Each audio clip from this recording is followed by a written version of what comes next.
dipersembahkan oleh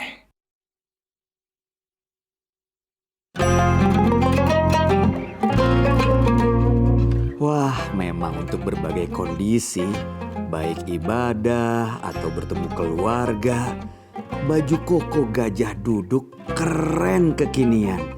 Udah gitu ada beragam variasi lagi.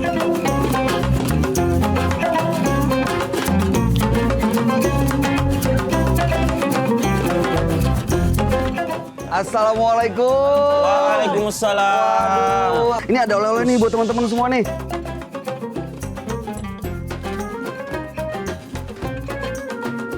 Ini sarung gajah duduk. Oh, sarung gajah duduk. Iya, motifnya memang diambil dari seluruh daerah di Nusantara. Oh, gitu. Dan ini udah dipakai dari generasi ke generasi. Ya udah, silakan dipakai. Siap. Mudah-mudahan Warnanya ibadahnya lebih husuk. Matching nih, Mas. Oh, pas banget Pas kan. banget. Ngomong-ngomong Ustadz di mana? Oh, sana. Saya sana ya. Assalamualaikum Ustadz. Waalaikumsalam warahmatullahi wabarakatuh. Gimana kabar Mas Bayu? Alhamdulillah sehat. Ustadz gimana kabarnya? Alhamdulillah masih seperti yang biasa. Tapi sebelumnya ada buat tangan untuk Ustadz. Mohon berkenan diterima ya Pak Ustadz. Dari gajah duduk, ini logo yang asli, ada monokromnya. Ini logonya hitam putih, ada tulisan Arabnya. Dan ini produksi PT Gajah Duduk Pak Ustadz. Alhamdulillah. Ya Mas Bayu, jamaah saya sudah menunggu di dalam. Oh gitu? Kita Ayo. gaspol Pak Ustadz? Ayo gaspol lagi. Siap, insya Ya. Allah. Assalamualaikum warahmatullahi wabarakatuh. Waalaikumsalam warahmatullahi wabarakatuh. Bahagia rasanya subuh hari ini kita bersama lagi di acara Gaspol Sahur. Gaspol memang. Pak Ustadz jangan ambil bagian saya dong Pak Ustadz. Kalau Pak Ustadz nanti yang buka acara, nanti yang tausiah saya. Ilmunya belum nyampe Pak Ustadz.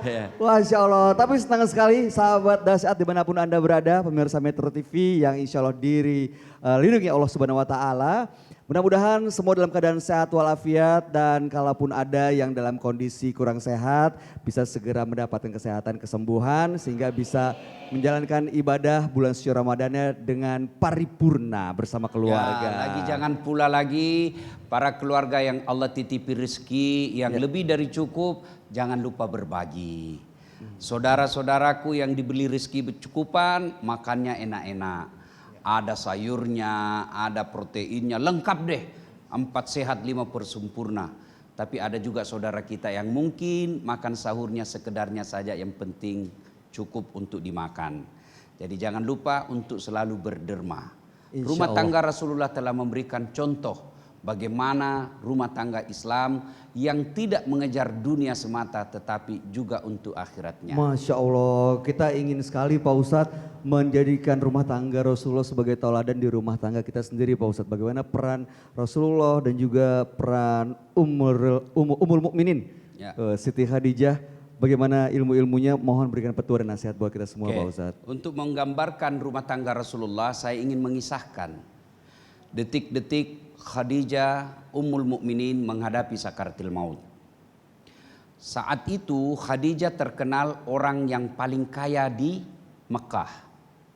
2/3 barang-barang mewah yang ada di Mekah itu miliknya Khadijah.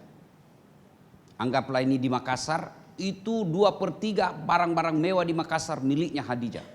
Pengusaha dan bangsawan terkemuka. Tapi ketika beliau sakaratil maut, ibu tahu baju yang dia pakai sudah 83 kali tambal. Banyaknya itu tambalnya, 83 kali tambal. Ibu tahu yang namanya ditambal? Robek, jahit, robek, jahit. Dan berapa tambalan 83? Di tambalan yang ke-83 itu tidak lagi menggunakan kain tapi menggunakan pelepah daun kurma. Kenapa? Habis kainnya. Maka ketika beliau sakit, dia panggil anaknya Fatimah. Wahai Fatimah anakku, tolong kau datang ke bapakmu. Sampaikan ke bapakmu, ada itu serbannya yang selalu dipakai menerima wahyu. Mintakan saya. Saya mau gunakan untuk jadi kain kafan. Mudah-mudahan kain kafan itu Allah ringankan nanti azabku di kubur. Rumah Rasulullah itu kecil Bu. Rumah Rasulullah itu dindingnya kalau berbicara di samping, di kamar sebelah pasti kedengaran. Nabi mendengar keluhan istrinya. Lalu Nabi datang kepada Khadijah. Wahai istriku, habis hartamu untuk membantu dakwah saya. Kamu tadinya bangsawan yang kaya dan sekarang habis, dan baju yang kamu pakai baju yang beberapa kali tambal. Hanya inikah yang kamu minta, kain serban, dan kamu malu memintanya? Khadijah semakin sesak napas. Turun malaikat Jibril menyampaikan pesan kepada Nabi. Ya Muhammad, sampaikan kepada Khadijah ada salam dari Allah. Allah yang titip salam. Sampaikan kepada Khadijah ada salam dari Allah.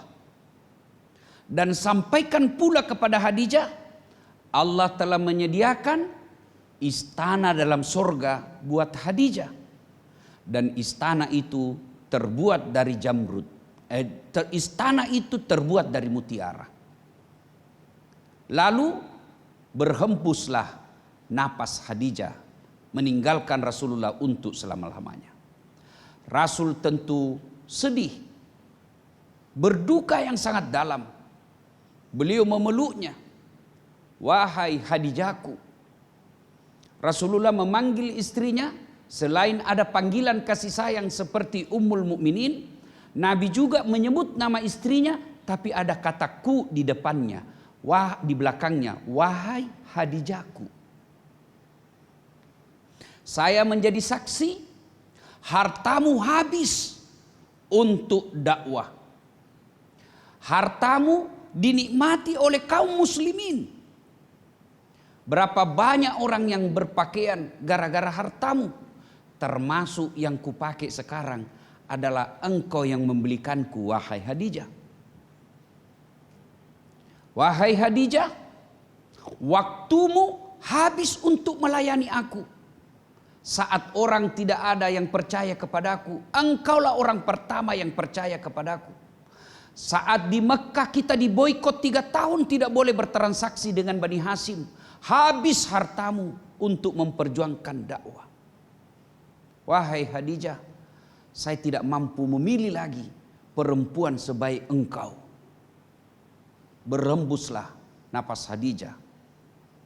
Itulah Siti Khadijah. Dan suatu ketika saat beliau masih hidup, pernah Nabi pulang dari dakwah. Adab Khadijah, kalau datang suaminya, dia langsung berdiri. Khadijah waktu itu dia lagi menyusui anaknya Fatimah. Lalu Khadijah berdiri menyambut Rasul pulang dari dakwah. Ini adab buat ibu-ibu. Datang suami, jangan kau duduk. Datang suamimu, jangan kau nonton. Datang suamimu, malah kau belakangi. Khadijah lagi menyusui. Dia bangkit menyambut suaminya.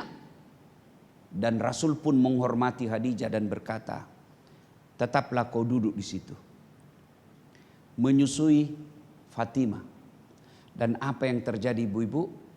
Waktu itu Khadijah sudah tidak punya perbekalan makanan. Apa yang keluar dari asinya Khadijah? Darah. Tidak ada lagi isi susunya. Darah yang keluar. Nabi berduka melihat istrinya dan mengambil Fatimah dalam pelukannya. Lalu Rasulullah pun memeluknya karena capek dalam dakwah. Nabi bersandar membaringkan kepalanya di atas Khadijah, paha Khadijah. Khadijah mengusap-ngusap kepala suaminya yang capek dalam dakwah karena tertidur. Tanpa disadari, menetes air mata Khadijah melihat suaminya.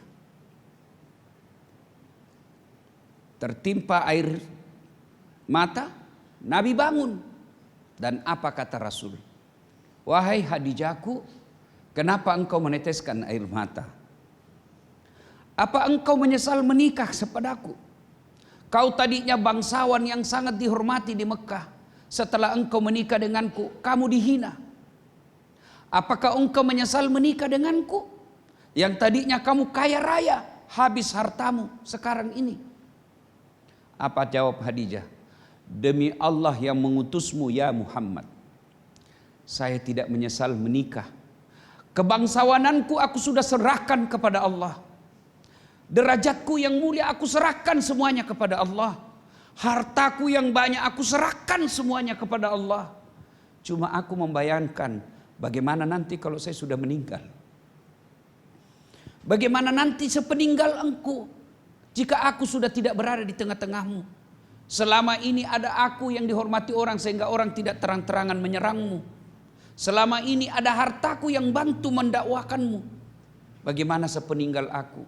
Ya Muhammad, andai saja ajal telah menjemputku dan engkau membutuhkan sesuatu, silakan kau gali kuburku, ambil tulangku, jual tulang-tulangku kalau ada yang mau membelinya, gunakan untuk dakwamu. Itulah Khadijah. Pantas ketika Khadijah meninggalkan Rasulullah sampai bersabda, barang siapa seorang wanita meninggal dunia dan suaminya berduka terus mengenang kebaikannya, percaya itu perempuan calon penghuni sorga. Ayo ibu-ibu, mari kita koreksi rumah tangga kita.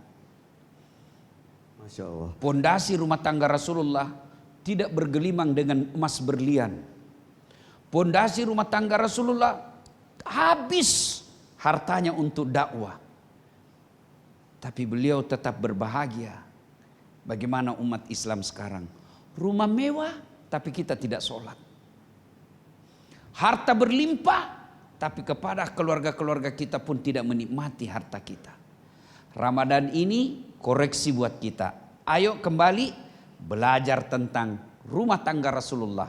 Belajar itu dimulai dengan mendengar-dengar dakwah, baca-baca buku agama tentang sirah nabawiyah atau sejarah-sejarah kehidupan Rasulullah sallallahu alaihi wasallam. Dahsyat sekali, Masya Allah. Terima kasih Ustadz.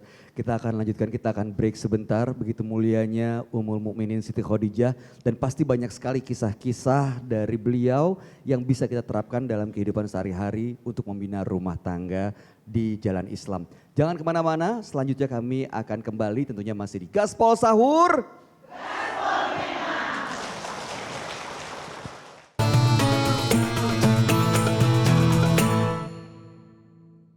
Dipersembahkan oleh